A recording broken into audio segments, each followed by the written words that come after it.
രചന നാരായണൻകുട്ടിയുടെ ഈ ഫോട്ടോ കണ്ടോ? ഒരു നേർച്ചയുടെ ഭാഗമായിട്ട് ആള് ഏതോ ഒരു അമ്പലത്തിൽ പോയി ചെയ്ത ഒരു കാര്യമാണിത്. ക്ഷേത്രങ്ങളിൽ പൊതുവെ കണ്ടുവരുന്നൊരു ആചാരമാണ് ഇങ്ങനെ തലമുണ്ടനം ചെയ്യുക എന്നുള്ളത്, ഈ വലിയ വലിയ ക്ഷേത്രങ്ങളിൽ. ഞാൻ പറഞ്ഞു വന്ന അതൊന്നുമല്ല. അവിടുത്തെ പ്രൊസീജിയർ എന്ന് പറഞ്ഞാല് ബ്ലേഡുകൾ വാങ്ങി വെച്ചിരിക്കും. എന്നിട്ട് ആ ബ്ലേഡ് രണ്ടായിട്ട് ഒടിച്ച് അതിന്റെ ഒരു ബ്ലേഡിന്റെ ഒരു സൈഡ് മാത്രമാണ് ഇവർക്ക് കൊടുക്കുന്നത്. അത് ഓപ്പൺ ചെയ്ത് വെച്ചിരിക്കുകയാണ്. കുറെ ബ്ലേഡുകൾ ഒടിച്ചൊടിച്ചിങ്ങനെ അടുക്കി അടുക്കി വെച്ചിരിക്കുകയാണ്. ഒരാളുടെ തല മുണ്ടനം ചെയ്തുകൊണ്ടിരിക്കുകയാണെങ്കിൽ അത് കംപ്ലീറ്റ് ചെയ്യുമ്പോൾ ചെയ്യേണ്ട ആള് ഇയാളുടെ കയ്യിൽ ബ്ലേഡ് കൊടുക്കുന്നു, നേരത്തെ ഇട്ടിരുന്ന ബ്ലേഡ് മാറ്റി അടുത്ത ബ്ലേഡ് ഇടുന്നു, ഇയാൾ ഇരിക്കുന്നു. ഇങ്ങനെ ഈ പ്രൊസീജിയർ ഇങ്ങനെ കണ്ടിന്യൂ ചെയ്ത് പോകും. ഈ ഊരി വെക്കുന്ന ബ്ലേഡ് തന്നെയാണ് അവിടെ തിരിച്ചു കൊണ്ടുപോകുന്നതെന്നൊന്നും ഞാൻ പറയുന്നില്ല. കാര്യം അതിന് തെളിവോ കാര്യങ്ങളോ ഒന്നുമില്ല. പക്ഷെ ഒരു പുതിയൊരു പാക്കറ്റിൽ നിന്ന് പൊട്ടിക്കുന്ന രീതിയിലല്ല ഇവരത് കാണുന്നത്. പൊട്ടിച്ച് ഓൾറെഡി ഒടിച്ചു വെച്ചിരിക്കുന്ന ബ്ലേഡ് ഇവർക്ക് കൊടുക്കുകയാണ്. പക്ഷെ ഈ റേസർ, ഉപയോഗിക്കുന്ന റേസർ എന്ന് പറയുന്ന സാധനം വെള്ളത്തിലൊന്ന് വാഷ് ചെയ്ത് എടുത്ത് അടുത്ത ബ്ലേഡ് ഇട്ട് ഉപയോഗിക്കുകയാണ് ചെയ്യുന്നത്. അപ്പൊ ഞാൻ ഇക്കാര്യം ഒരു ഡോക്ടറുമായിട്ട് സംസാരിച്ചത്. ഞാൻ ഡോക്ടറിനോട് സംസാരിച്ചപ്പോൾ ഡോക്ടർ പറയുന്നത് വളരെ അധികം മറ്റുള്ളവരിലേക്ക് എത്തിക്കേണ്ട ഒരു കാര്യമാണിത്.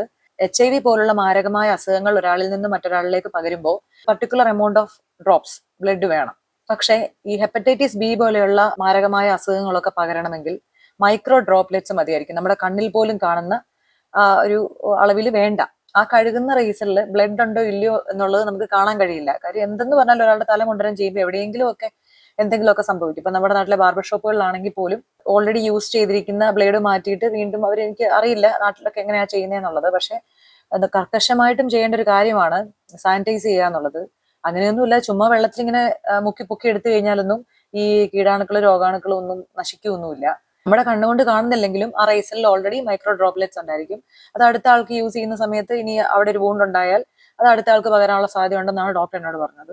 ഹെപ്പറ്റൈറ്റിസ് ബി എന്ന് പറയുന്ന ഒരു മാരക അസുഖത്തെ പറ്റി ഞാൻ പറഞ്ഞതേ ഉള്ളൂ. അതുപോലെ തന്നെ ബ്ലഡ് വഴി ട്രാൻസ്ഫർ ചെയ്യുന്ന ഒരുപാട് മാരകമായ അസുഖങ്ങൾ വേറെയുണ്ട്. നിങ്ങളൊരു നേർച്ചയുടെ ഭാഗമായിട്ട് ഒരു അമ്പലത്തിൽ പോകുവാണെങ്കിൽ നിങ്ങൾ നിങ്ങളുടെ കയ്യിൽ റേസറും ബ്ലേഡും കരുതണം. എന്നിട്ട് അത് അയാളുടെ കൊടുത്താൽ മതിയല്ലോ. ഓൾറെഡി ചെയ്യുന്ന ആൾക്ക് ഇപ്പൊ വേറെ ഏത് റേസറിലാണെങ്കിൽ തലമുണ്ടനം ചെയ്യാനായിട്ട് വലിയ ബുദ്ധിമുട്ടുണ്ടാവില്ലല്ലോ. നിങ്ങൾ തന്നെ കരുതി നിങ്ങൾ തന്നെ കൊടുക്കുന്നതായിരിക്കും സേഫ് എന്ന് പറയുന്നത്. പിന്നെ ഒരു അസുഖം പടർന്നതിന് ശേഷം ഇത് എങ്ങനെ വന്നു എന്ന് ചിന്തിക്കുമ്പോൾ നമ്മുടെ കയ്യിൽ ഐഡിയ ഉണ്ടാവണമെന്നില്ല. പക്ഷേ ചിലപ്പോൾ ഇങ്ങനെയായിരിക്കാം ഇത് പകർന്നിട്ടുണ്ടാവുക.